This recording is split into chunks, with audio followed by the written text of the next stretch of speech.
Thank you for watching this video made for the Thomas Paine Memorial Association in Washington, D.C. I'm very proud to speak to you as a representative of Florida Veterans for Common Sense. We admire Thomas Paine as a patriotic soldier who served in the Pennsylvania militia and also in the Continental Army. We also esteem his intellectual leadership as set forth in his historic pamphlets, Common Sense and the Crisis Papers. We named our group in recognition of his revolutionary ideas as set forth in these powerful works that birthed our nation. As a soldier, Paine endured the Continental Army's dismal retreat from New York as the troops tramped through the winter cold, snow, and mud without proper shelter or clothing, some without shoes, complicating the misery the British Army nipped at its heels. As veterans, we understand the sacrifice and fortitude necessary to endure as winter soldiers. Florida Veterans for Common Sense esteems Paine for more than being a soldier of the Revolution. For us, he is also a model of civic sacrifice and duty. Thomas Paine understood that service to country does not end when the fighting stops. Paine showed us that courage and sacrifice must continue with an unwavering commitment to the common good and for the happiness of future generations. Paine exemplified patriotism. He contributed the money earned from common sense to provide mittens for soldiers. He took no royalties from the crisis paper and required the printer to price it as low as possible to keep it affordable. He did not copyright the work, so it would receive the widest syndication. His sacrifice and dedication were critical to the birth of the United States. We follow Paine's example with good works. We lend a hand to downtrodden veterans with necessities such as housing, transportation, and groceries. We helped initiate a veterans court to assist veterans in trouble with the law. We plant microforests to combat climate change and to make our communities more pleasant and resilient. As George Washington said, Americans owe their liberty to Thomas Paine more than any other man. In Paine's legacy, we strive to keep liberty alive and advance the promise of America. Each year, we present a Thomas Paine Award to a patriot who stands tall for democracy. Example of prior award winners are Lieutenant Colonel Alexander Vindman and Representative Jamie Raskin. This year's winner, Professor Ruth Ghiat, will be recognized at our annual Thomas Paine Party in February 2026. She sets out in her books, talks, and Substack that she names Lucid, how to recognize and defeat authoritarianism. Speaking out now is critically important because, as in 1776, we again face an authoritarian threat. As Paine said, those who expect to reap the blessings of freedom must undergo the fatigue of supporting it. We agree with Paine in that regard. So rest assured, Florida Veterans for Common Sense will continue to do our part to advance the promise of America, life, liberty, and the pursuit of happiness. And now, please enjoy the Thomas Paine birthday party for his 289th birthday. Okay, I think I would like you now all to give a very special warm welcome to one of the most unique and devoted men for the Florida Veterans for Common Sense, our president, Gene Jones.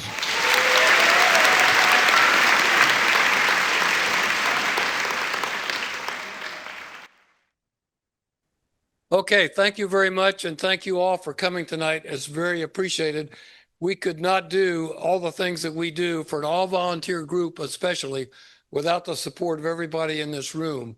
But I would like to acknowledge some special people that make events like this possible and other activities that we do. First, all the people that are board members, would you please stand up and take a round of applause?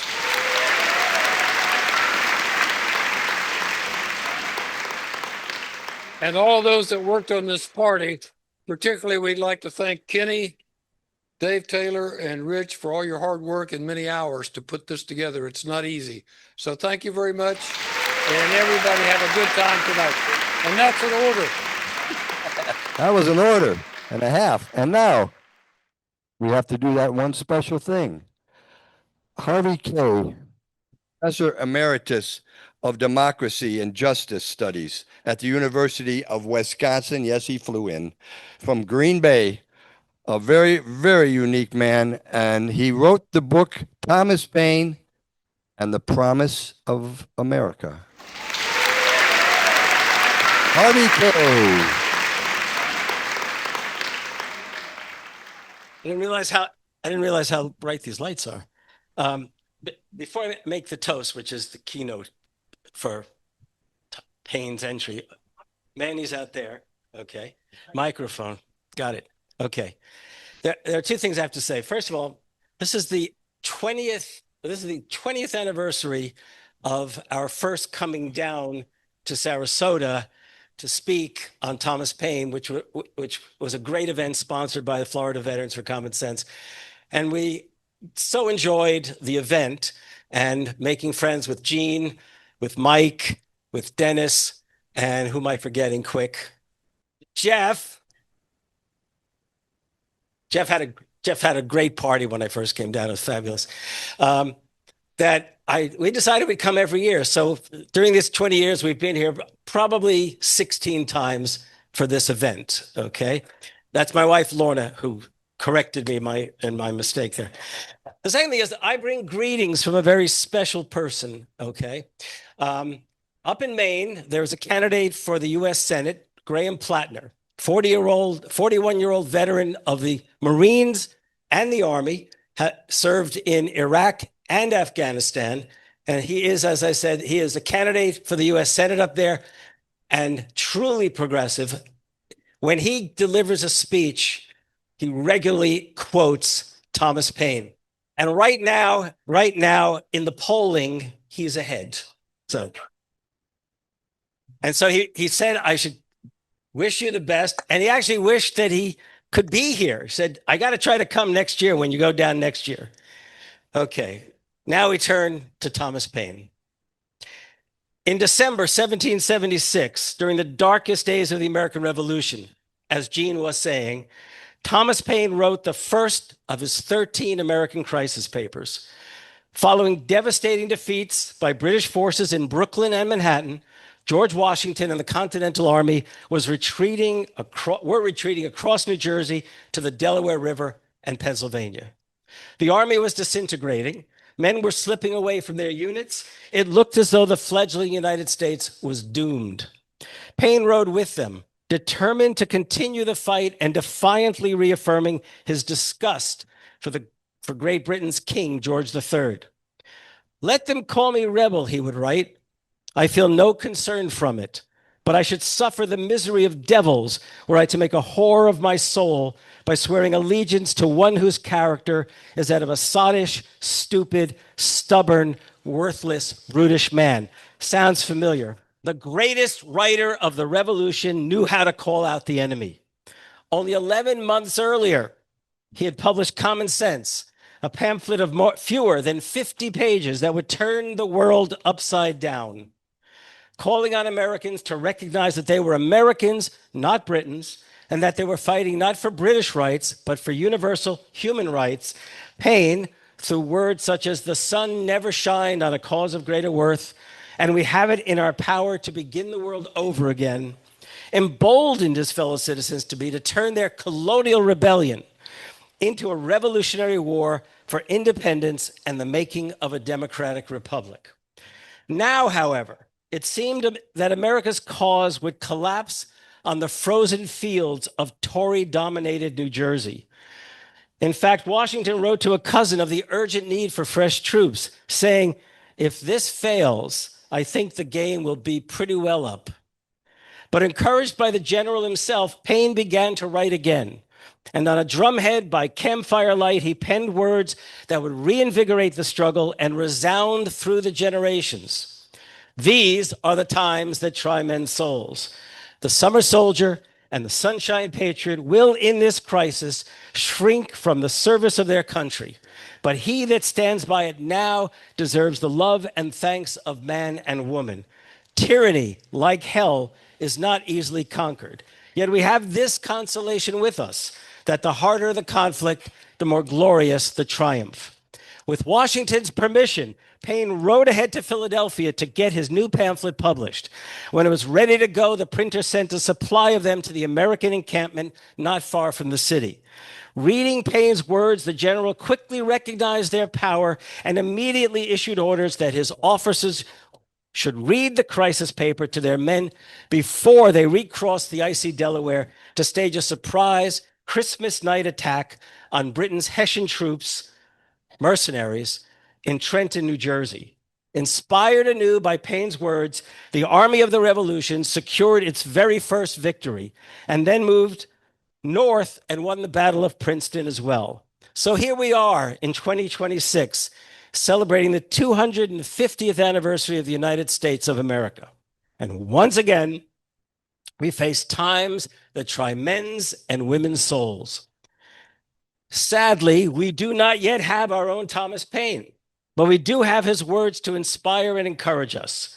Indeed, let them call us rebels, for we are all the heirs of Paine. And in that spirit, let us raise our glasses and drink both to the greatest revolutionary of a revolutionary age and to those who are neither summer soldiers nor sunshine patriots, the men and women of Florida Veterans for Common Sense.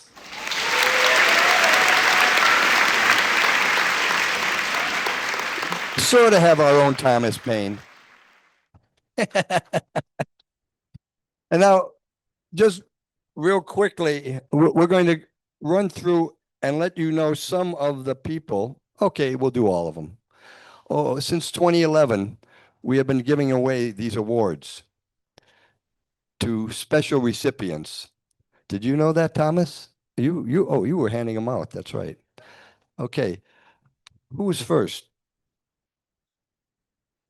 These are the people who fought for our democracy and honor what they have done to keep our democracy strong. The first recipient of this award was in 2011, Judge Lee Hayworth. And the judge will stand with us tonight. Thank you, Judge. 2012, Waldo Prophet. 2013. Wait. Whoa. Waldo isn't with us, but he was an Air Force veteran of World War II and Korea, and he was our longtime editor of the Sarasota Herald Tribune. In 2013, Rob Laurie. The founder of WMNF Community Radio back in 1979. Thank you, Rob. 2014, Bob Brzezinski. The ex-director of Goodwill, who established the first veterans assistance programs with Goodwill Helping. 2015, Rana Bazzini. Stand up. She was a political activist fighting against the corruption in politics. She supported the move to amend, and the Florida Veterans for Common Sense proudly claim her as our den mother. 2016, Arlene Sweden. Sweden was a beauty. She's the founder of WSLR and Fogartyville. 2017, Nancy Parrish. And Nancy, by the way, Tom, you know, she founded Protect Our Defenders, dedicated to ending the epidemic of rape and sexual assault in the USA. She provided free legal assistance to all military sexual offenders. 2018, Tom Walker.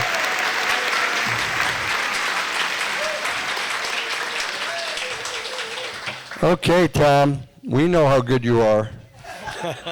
Because Tom was the community activist, very involved with the Florida Veterans for Common Sense, and of course, he was the president of WSLR board. Maybe still is, or he's going to go back, or over and over again, right, Tom? 2019, Desmond Meade. Desmond was voting rights activist. He worked to restore, if you remember, 1.4 million convicts who paid their dues, paid the price, and now were able to vote again. 2020, Kendra Muntz. Kendra, please stand. Wave to everybody. This is going to be a little bit because she has an incredible story. In 2006, Christine Jennings contested the apparent close election to win the win by that guy, by less than 400 votes. At that time, the only vote count was by electronic voting machines. Hundreds of voters filled affidavits that they had difficulty even having the machine accept the vote that they casted for Christine. There was no paper ballot backup. Kendra organized the Sarasota Alliance for Fair Election to replace the electronic machines. Thanks in large part to all of her efforts, Florida now uses paper ballots. Thank you, Kendra. 2021, a person you can hear a lot of here soon is Alexander Vidman. Oh, as you know, running for Senate in Florida. He's the Army Lieutenant Colonel who put that conversation between our president and President Zelensky and showed him how wrong things were going in the way they were trying to make Zelensky bend. 2022, Matthew Ho. Matthew Ho was a Marine. He served in Afghanistan and the State Department, resigning because of the GOP corruption.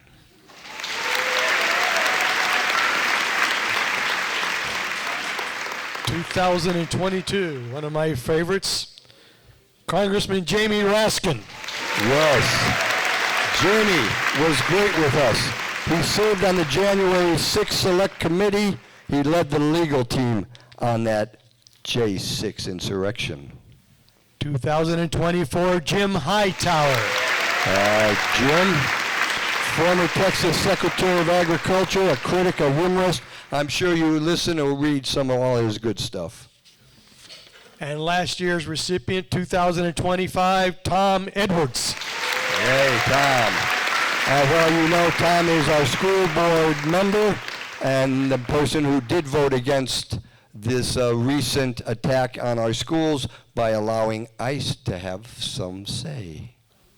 Okay, I'm now looking for the member who's going to introduce our Volunteer of the Year Award. And that's Charles, right? You're going to come up and tell us what we need to know? All right. Well, I'd like to congratulate the leadership of Florida Veterans for Common Sense for this fabulous success. So many people here. I'd like to thank them for funding the microforest program. It's been a terrific success. As was mentioned earlier, microforests are a fabulous mechanism for combating climate change by pulling the carbon out of the atmosphere and by protecting the neighborhoods where they are planted from the damages associated with climate change from wind and floods and whatnot.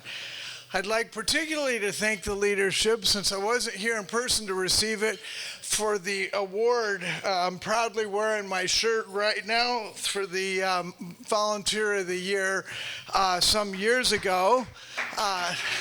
So I was very honored, and I wear this shirt anytime we have a planting day with great pride. And I'd like to thank them for the ability to bestow this year's award on one of the most active members of the microforest program.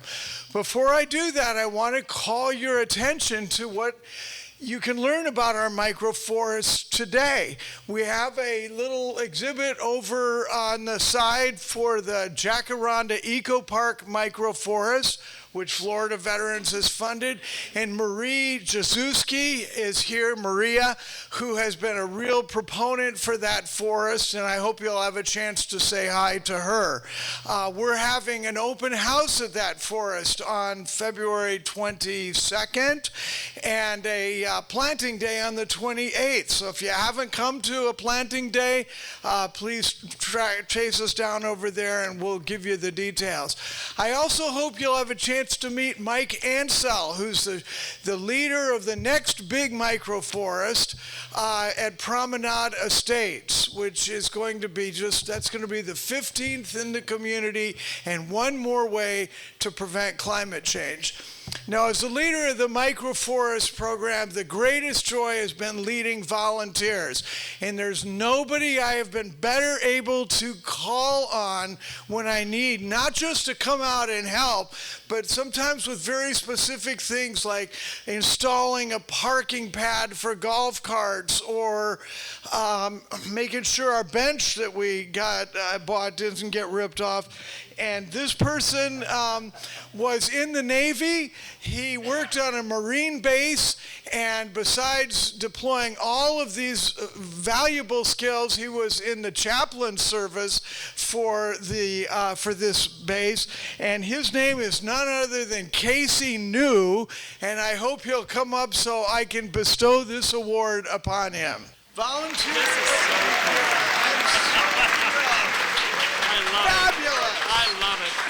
My happiest day to be able to do this. You guys rock. This is the neatest group I've ever been with. It really is. Thank you so much. Fantastic. Thank you. Congrats, Casey. Thanks, Charles, once again, man. All right, now we're not going to move on any further than to ask our Extraordinary Service Awards director to give that extra service award. Jeffrey Morse, everybody. He's been with us all the way. Good evening, everyone. Paul Sullivan and Anthony Hardie, would you be kind enough to stand, please?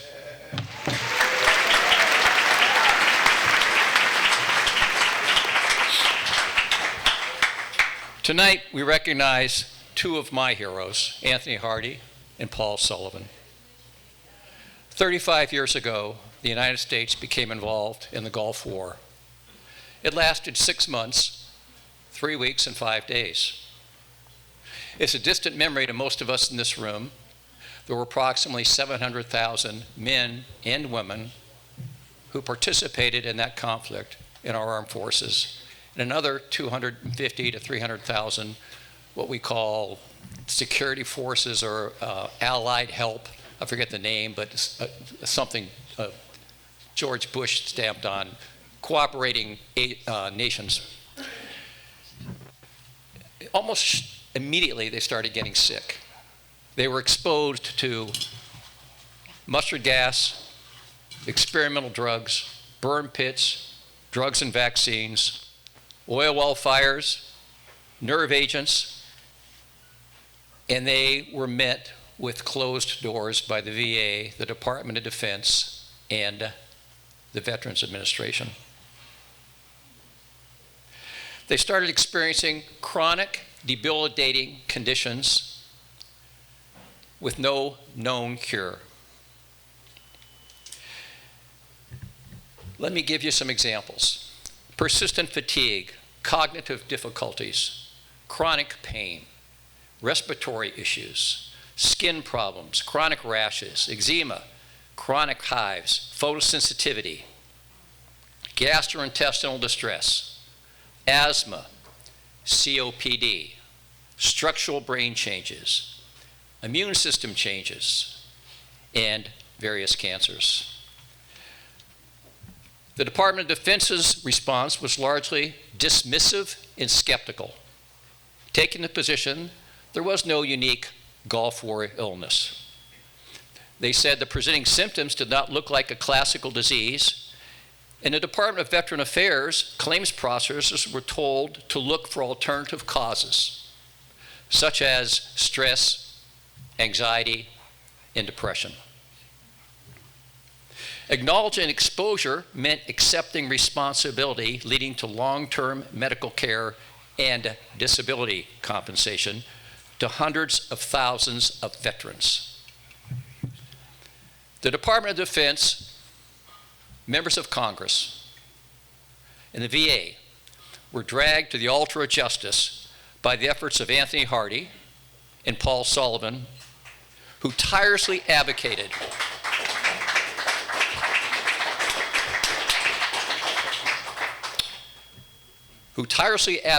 for the recognition of Gulf War illness by collaborating with veterans organizations, lobbying for research funding, meeting with physicians and scientists, testifying before congressional committees. The VA and the DoD, Department of Defense, wouldn't budge. And these two men, plus another gentleman by the name of Thomas Bandzul, who is not with us tonight, would not relent. Cracks in the previously impenetrable barrier begin to open.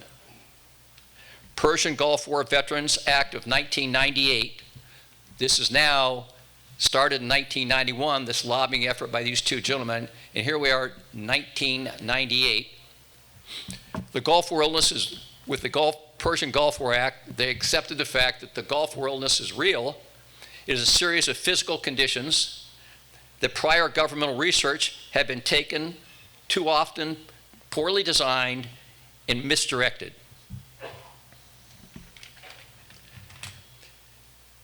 Benefits for Gulf War era veterans were now considered presumptive in certain areas. And ladies and gentlemen, let me just read some of these symptoms that have now become presumptive illnesses.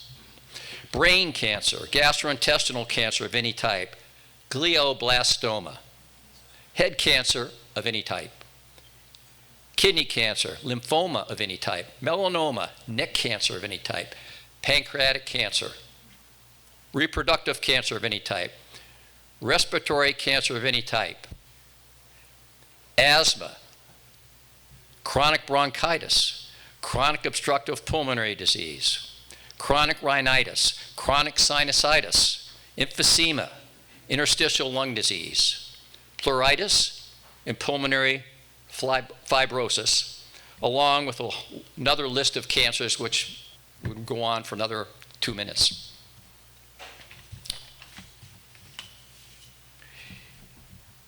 This is so widespread that if you served in any of these areas, it's presumed, and you have the illness, it's presumed a presumptive illness. Afghanistan, Egypt, Jordan, Lebanon, Syria, Uzbekistan, Yemen, and the airspace above any of these areas. Bahrain, Iraq, Kuwait, Oman, Qatar, and Saudi Arabia. Third, and critically, 2006 creation of a treatment-based Gulf War illness research program. Congress made a decisive choice to place Gulf War illness research outside the control of the Department of Veterans Affairs, where earlier efforts had failed veterans. Tom, Anthony, and Paul, and other veteran advocates' persistence and dedication has brought these people some solace of justice. I'm ad-libbing what I'm saying. The maximum amount these people can get for having these illnesses, including all of the cancers, is a maximum of basically $4,100 a month. That's if one is 100% disabled. And if the VA, who's still, although it's supposed to be non-adversarial, balks and tries to lower it, it might be as low as $1,500 a month or $800 a month. Most of these men and women are unemployable. I'm talking about 1/3 of the people who served in a Gulf War are afflicted with Gulf War illness. That's over 275,000 people as we speak here tonight. In addition, the people from the other countries who assisted us in that effort are going through the same agonizing experience that these men lobbied for our veterans. In a major step for veterans care, the Center for Disease Control formally recognized Gulf War illness with its own dedicated diagnostic code. An ICD code is basically an international classification of the disease. It's something one can grab onto and hold and understand for doctors and lay people. This was effective. This started in 1991. This act was made effective as of October 1st of 2025. Why does the ICD code matter? An ICD code is how modern medicine names reality. Without it, clinicians struggle to diagnose consistently. Researchers cannot reliably track or compare data. Health systems cannot measure prevalence or outcomes. And governments can, and did, deny responsibility. For more than 3 decades, Gulf War veterans lived in that gap, sick, but officially undefined. This code closes that gap. It tells every doctor, every researcher, every policymaker, Gulf War illness is real, distinct, and medically recognized. 34 years ago, Gulf War veterans were told they were alone. Tonight proves they were not. This ICD code may be a single line in a massive classification system, but behind it are decades of courage, integrity, and refusal to accept erasure. To every veteran who testified, to every advocate who persisted, every scientist who insisted on rigor, and especially to Anthony Hardie, Paul Sullivan, and Paul Bandzul, whose leadership helped pave the way, this movement and across generations. This work continues, but tonight we mark a hard-won truth. Gulf War illness is no longer invisible. Thank you, and thank you, Anthony Hardie and Paul Sullivan, for all of your work.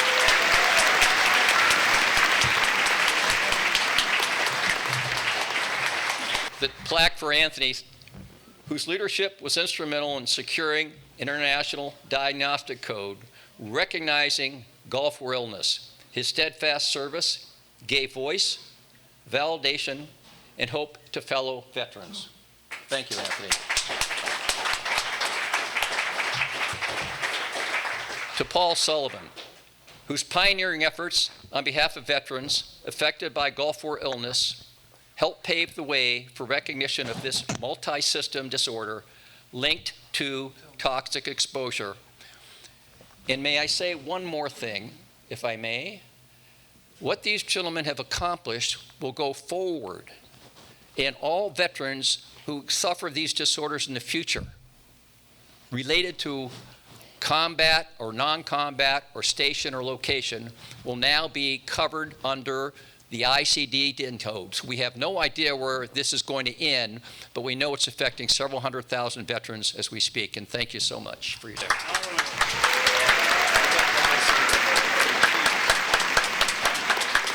We're going to move forward now with the presentation of the 2026 Thomas Paine Award to Professor Ruth Ghiat. She is totally an amazing woman. She is our woman of resistance today.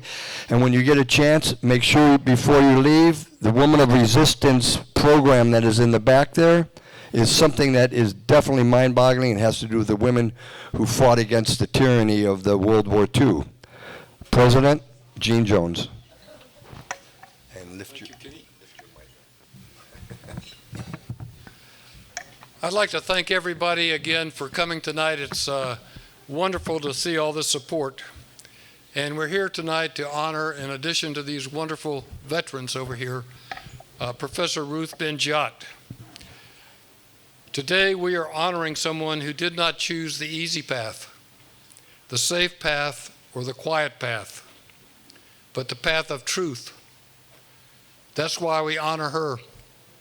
As a recipient of our annual Thomas Paine Award, Professor Ghiat now stands with a group of extraordinary patriotic Americans in the legacy of Thomas Paine who have worked in their own way to extend the promise of America. And you heard some of the wonderful things some of our award winners have done. Their efforts range from protecting our national security to helping veterans at an exceptional level. Professor Ruth Ghiat has a PhD in comparative history from Brandeis University. She is a professor of history and Italian studies at New York University. She writes about fascism, authoritarianism, propaganda, and democracy protection.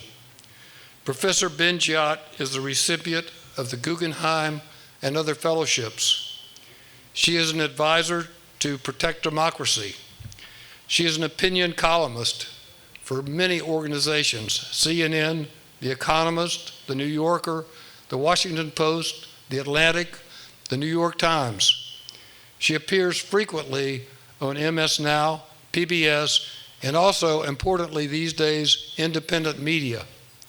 She consulted with the January 6th Select Investigating Committee.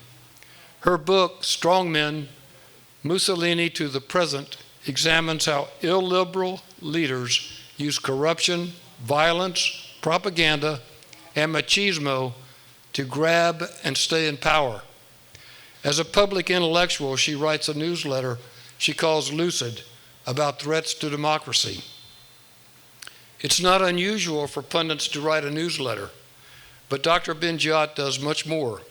She hosts a weekly Zoom for which she makes comments on current events and answers questions of those who are subscribing. We recommend Lucid. I know I look forward to it each week. Now we find ourselves in the middle of an authoritarian takeover. Professor Ghiat is on the top of the MAGA hit list.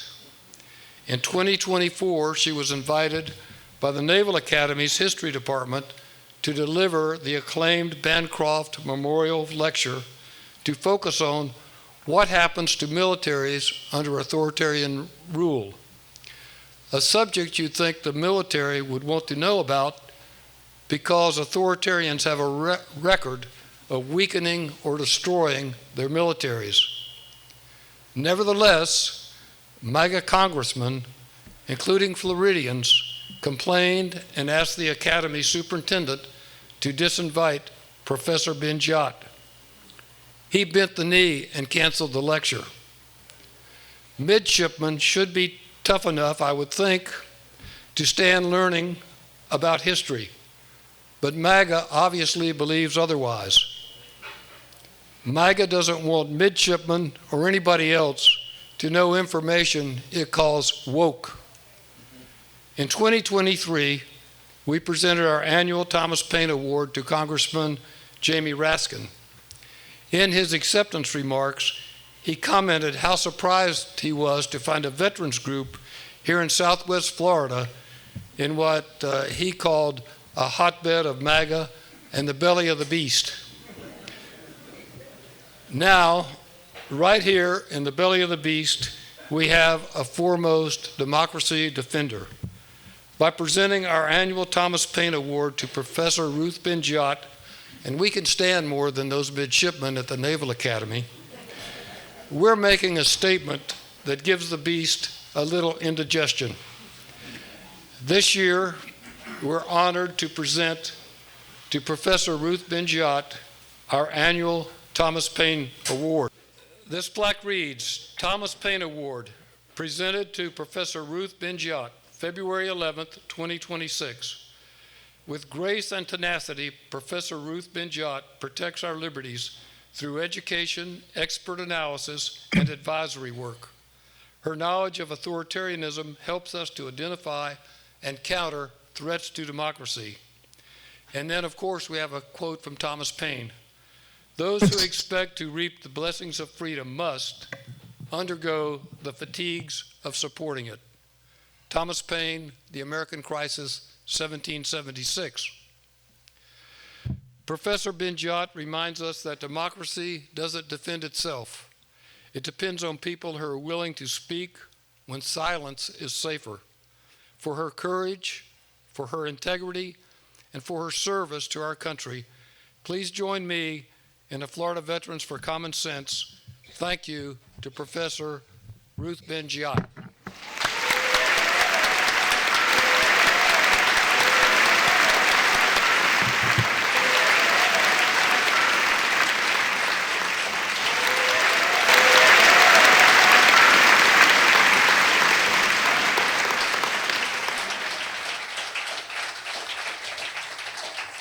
Tonight, she has graciously offered to give a few remarks and answer questions.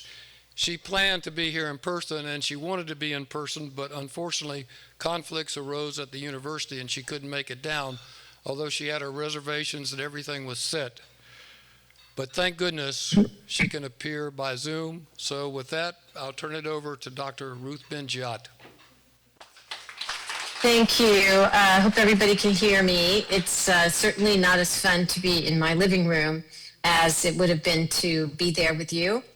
I'm really honored and really touched that you chose me for this award. But yes, I had to stay here in New York for work. But I want to express my gratitude to what all of you are doing in the belly of the beast. To all veterans present and to their loved ones who have supported them in times of war and recovery from war. And war fighting may change over time, with drones the newest battlefield weapons, but the valor, the courage, and the rectitude that marks out those who fight for their country is really eternal. And no one can take that away from us and from you. But today, those values are being openly attacked and scorned by the American government, which seeks to make the U.S. military into an institution that's going to help transform the United States from a democracy into an autocracy. And changing the political culture and the ethical climate, the values of the United States is key. It's part of that. And Trump, who's one of the most skilled propagandists in history, has spent a decade encouraging Americans to be their worst selves. This is something that's very sad, and I call this moral collapse. He's trying to have a moral collapse in the nation. So I wrote an essay for my newsletter, Lucid, in 2024 about why Trump keeps insulting the military. And he did it during his campaign, famously calling people who fight for their country suckers and losers. So part of this personal antipathy to people who have principles and won't be corrupted, and he's very threatened by that.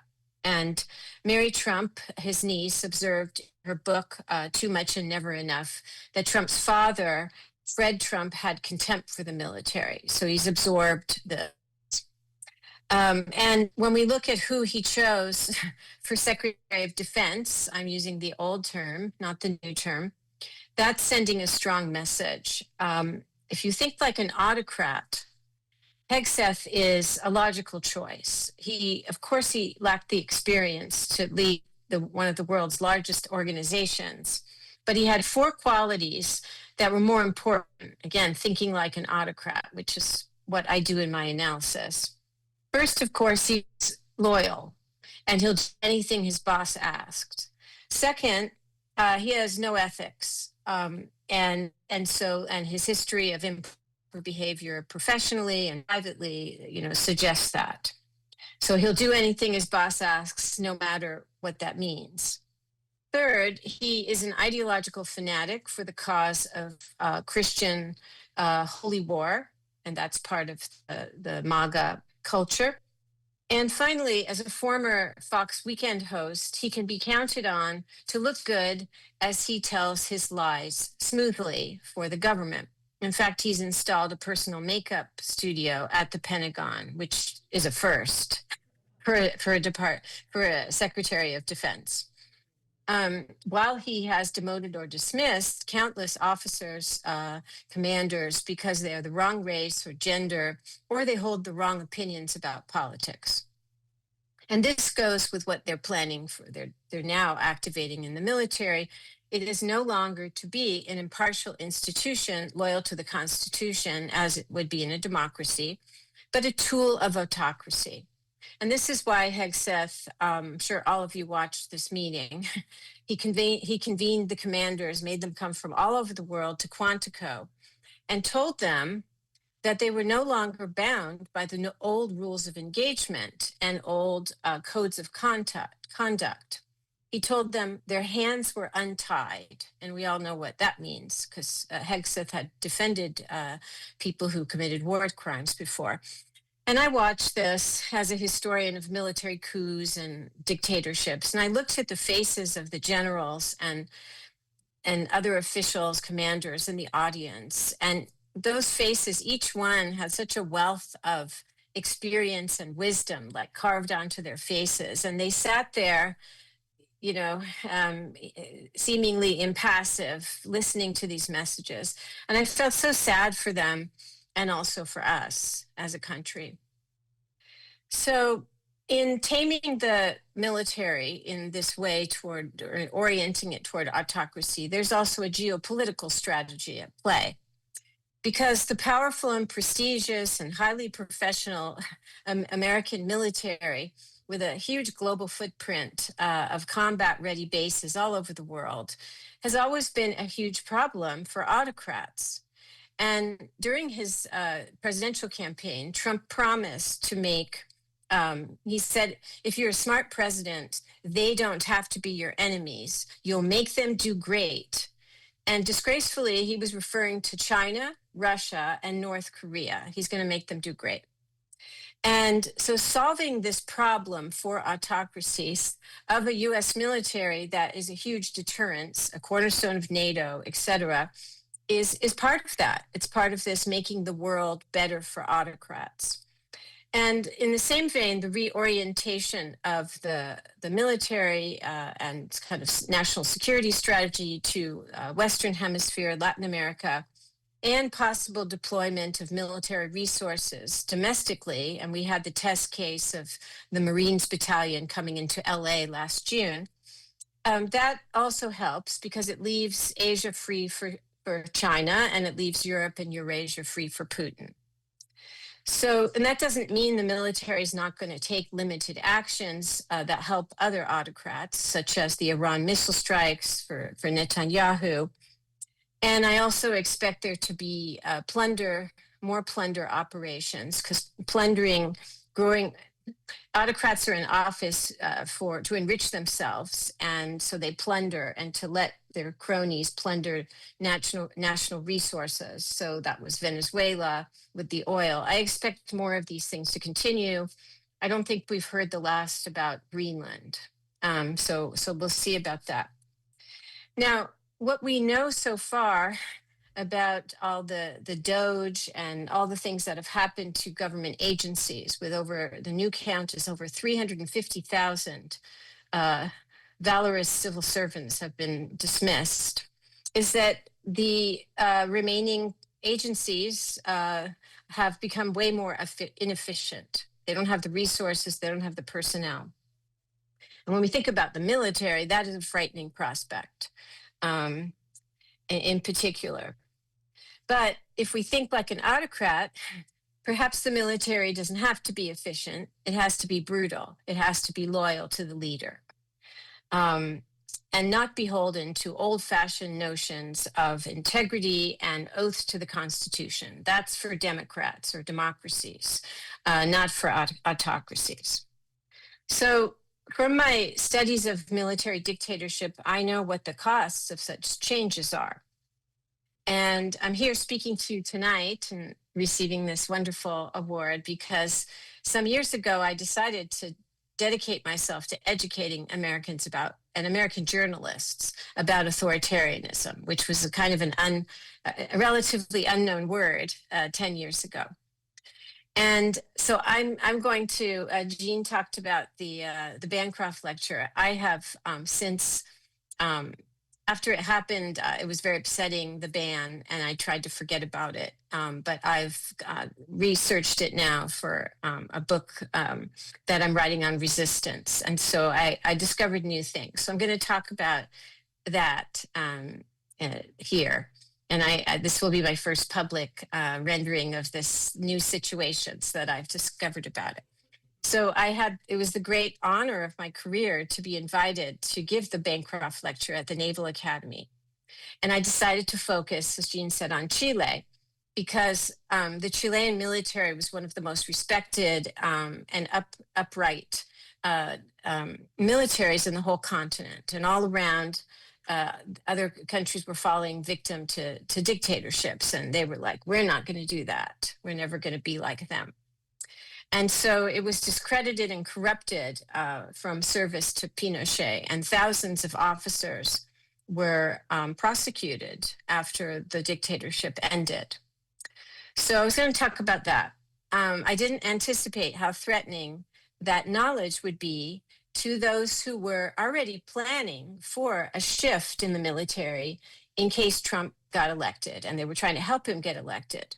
And this was the Heritage Foundation, famously sponsor of Project 2025, and multiple GOP members of Congress. So I want to tell this story, and I'll try and do it quickly. So about only a week before the lecture was going to take place at Annapolis, I got a phone call from the provost of the Naval Academy telling me that it was being postponed, because the official line is still that it was just postponed. And it's interesting, they didn't have one this year. 2025, they did not have a Bancroft Lecture, which was very unusual. And she told me that by hosting me, a critic of Donald Trump, so close to the presidential election, the Naval Academy would leave itself open to prosecution by the Hatch Act. And I remember on this phone call thinking, what does the Hatch Act have to do with me? So I told her, well, I'm not talking about Trump. I'm not talking about America. You see, here's the flyer that we all approved, and it has Pinochet on it. So there's no Hatch Act. But she just repeated this line, and she hung up.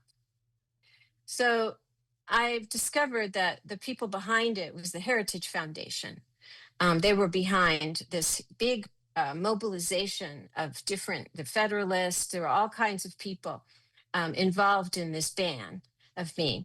But it was the Heritage Foundation of Project 2025 that started the pressure campaign. And they started to publish articles, and they claimed that if I spoke at the Academy, it would constitute, quote, election interference, because I was a partisan historian.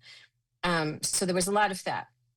And then they got the first congressman, Representative Keith Self, to start agitating for this. And he had my face on his website, which was disconcerting.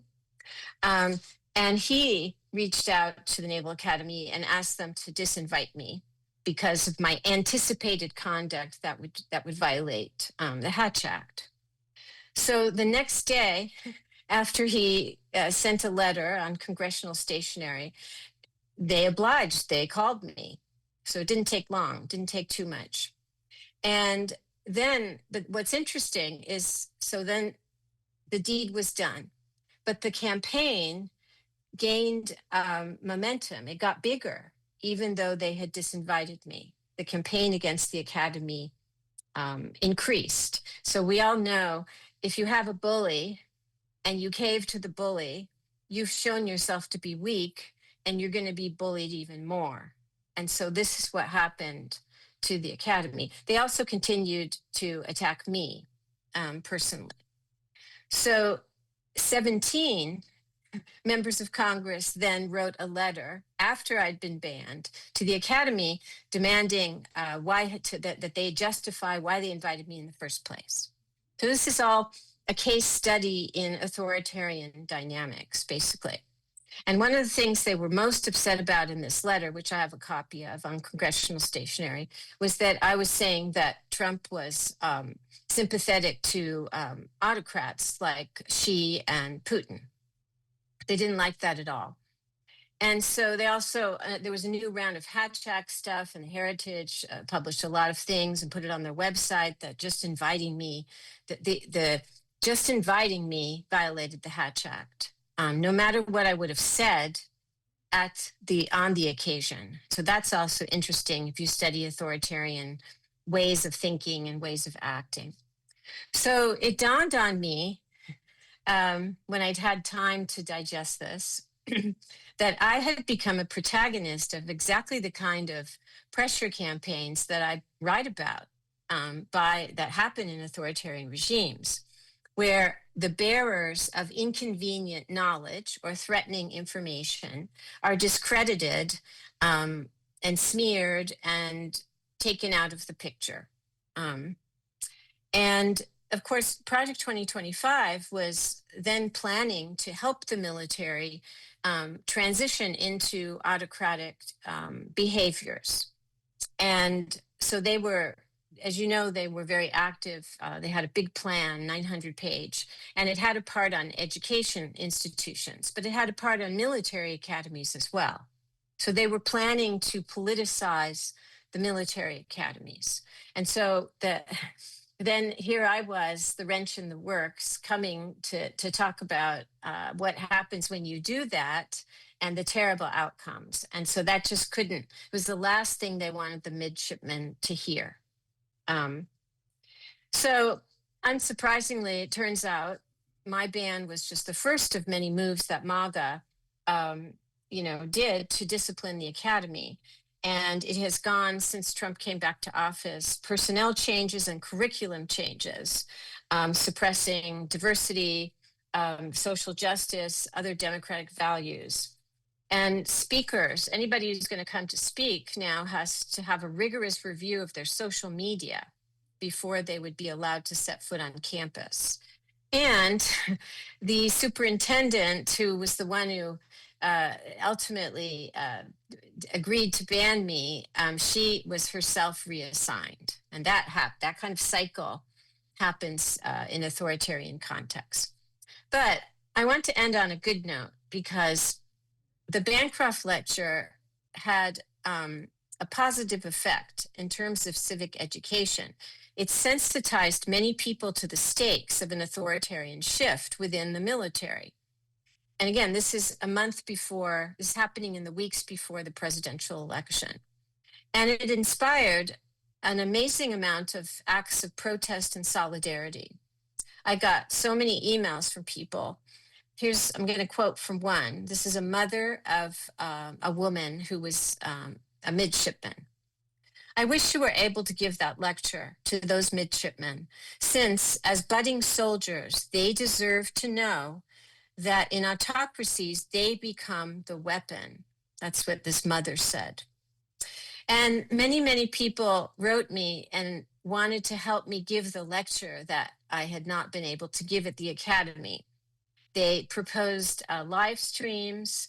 They wanted to put me on the radio. One person wanted to rent a venue in Annapolis, close to the academy, so I could give the lecture. And another person even wanted to rent a boat, and I would cruise down the Potomac, and there would be a loudspeaker, and I would give my lecture. And I did not do any of these things because I didn't want to make it about me and say I was canceled. I wanted to step back and stay silent and figure out the real stakes of this, not put the attention on me. And I was also receiving, as you can imagine, many unpleasant, threatening messages because of this campaign. And I'm glad I did that, but it was really touching, the outpouring of support and the creative ideas for allowing me to impart this knowledge. And over the last year, alumni have withheld donations, organized petitions for intellectual freedom at the Academy, and bought copies of my book. And this whole experience, which was scary and painful at the beginning, has yielded personal lessons that inspired me to expand my efforts on behalf of our democracy, and also write a book about resistance. I had a different book proposal at the time, and going through this helped me decide to write a book about resistance. I was initially amazed at the amount of time and energy that it's a total of more than 20 members of Congress and the Heritage Foundation, giant billionaire, endowment, and all these other organizations, that all these people expended so much time and energy on getting me, one person, banned from the Academy just before one of the most fateful elections in American history. And I would say to myself, well, don't they have anything better to do, these members of Congress? And I knew from my research that authoritarians lash out when they feel threatened. But what I learned is that each of us as individuals has more power than we realize. That I was just one person, but I had power that they were recognizing by banning me. And I understood that those who mobilized against me didn't just fear my knowledge of what happens to militaries that collaborate with authoritarians, but really my moral authority and the messages that I was giving about ethics. This was the most threatening thing. And that's why they made sure the midshipmen couldn't hear me speak, but it's also why they sought to discredit me long after the lecture was banned. That's very interesting. Now, in doing so, they merely drew more attention to my work. And soon after Trump won the election, my book Strongmen became a New York Times bestseller. So that's an outcome of this. So to conclude, one of my maxims is never underestimate the American people. And the fury we see of this administration toward the American people, expressed also by brutal ICE agents on the streets of American cities, is fueled by this, that they're angry that we're not submitting, that we the people will not stay silent, that we are showing even in dire conditions on freezing streets that we are not afraid. And this has been the underpinning of every successful resistance movement, and they know it. So it is America's turn to resist autocracy, and veterans know best of all the stakes of losing valor, losing faith in your actions, and the importance of trust in your comrades and your colleagues and in your mission. And we know our mission, which is to save democracy, push back against autocracy, using all the instruments and tools and spaces that we have, including elections. And this is an essential part of our struggle today. So I'm really proud to accept this award tonight, and I thank you all for your service and all that you're doing now. Ruth, can you hear me? I can. Okay, good. Thank you so much for that talk, Ruth. It's really appreciated, and everybody in the room, you can tell by the response, appreciate what you say and what you do. Do you feel up to a few questions? Is that okay? Sure. Okay. Kenny, if people will raise their hand if they have a question. Very short question. One of the things that has most disappointed me has been the capitulation, law firms, TV networks, etc. I know boycotts against Target have been effective, but when it comes to things like law firms, universities, and so on, what's our best way to respond? That's a great question. I think calling out those who have capitulated and understanding the bigger stakes. For example, one of the reasons they went after law firms is that these big law firms are often a pipeline of principled people who then go on sometimes to public service. They become DAs, they become prosecutors, and they don't want those. They're trying to shift the whole culture and kind of engineer people who are not ethical. So they're going after the law firms. That's why they went after them so early. And I think also when people do principled things, like people who have left those law firms because they don't want to be part of this, it's easy for us to write to people or contact people when we're angry, but not to let people know that we support what they've done because it wasn't easy, perhaps. So that's one thing. And I think boycotts are very important. We're going to see more of those things. They've been important in other contexts in other countries.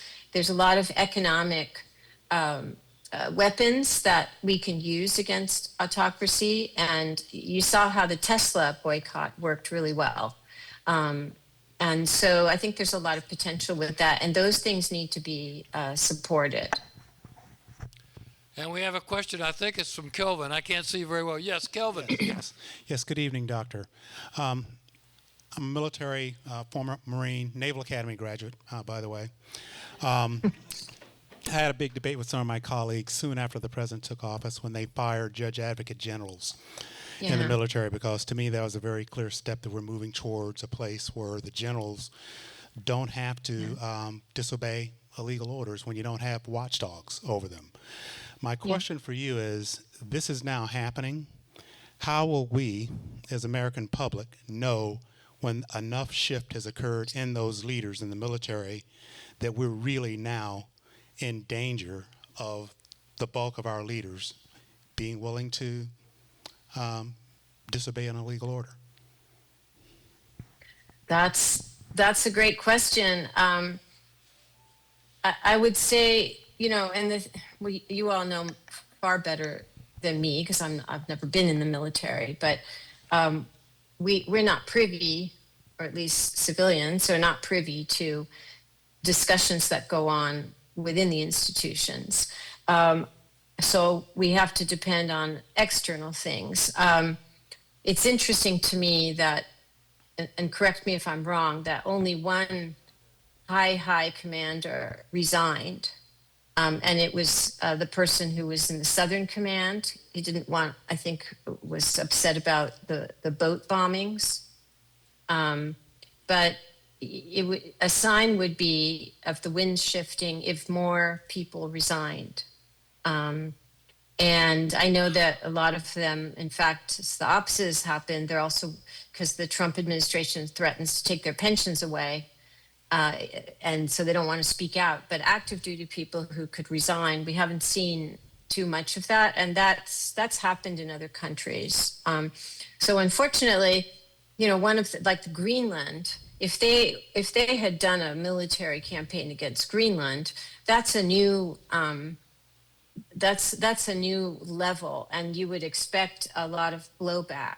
And if you did not get the blowback and they went through and the U.S. military was used in this fashion against a NATO ally, that's the brave new world. That's the huge threshold, and as is an escalation of using military on domestic operations. Now they're building these huge camps, these warehouses that will be concentration-style camps or mass prisons. And Trump has always said he wants the military to be involved in those. That would also be a threshold moment. Professor, thank you for your comments. My name is Richard Canarelli. I'm the chair of Suncoast Citizens for Separation of Church and State. In your comments, you mentioned Project 2025 and how they're weaponizing Christianity a little bit. I think you mentioned something like that. Can you expand on that? And just as an aside, on March 28th, the Alliance for Social Justice is having Catherine Stewart here. She's written 3 books on Christian nationalism and its threat to democracy. And perhaps you can expand on your comments on how they're using weaponizing Christianity and to destroy democracy. Yeah, and Catherine Stewart is excellent. She's exactly the person to have speak. So, yeah, I mentioned it in context of just Hegseth, but for example, you know, we all know that the white Christian nationalists are one of the biggest bases, one of the biggest groups, constituencies of this government. And so, for example, there are military actions, such as when the missile strikes to Iran were done, that had a great resonance and popularity within the evangelical and far-right Christian community more generally, because they had a narrative for that. It was protecting the Holy Land. And we also know how important far-right Christian support has been. They've had a kind of alliance with Orthodox Jews over protecting that whole Holy Land thing. So the Holy War on behalf of the Holy Land. And so what was also interesting is that for Venezuela, there wasn't any narrative for that. And they had, as everyone knows, they had a totally different they did a surprise operation that went flawlessly. I don't approve of it, but it went flawlessly. But that was a different kind of operation and behind the scenes, because there was not going to be any support among Christian evangelicals for necessarily for getting rid of him. There was support for Latinos and Catholic, because he was a left-wing dictator. So there has to be a support for within that constituency for military actions. But we're going to see, I think, because Hegseth is there, more of this holy war rhetoric, and Hegseth, in fact, has broken with protocol by often talking about Christianity to the military, which you're not supposed to do.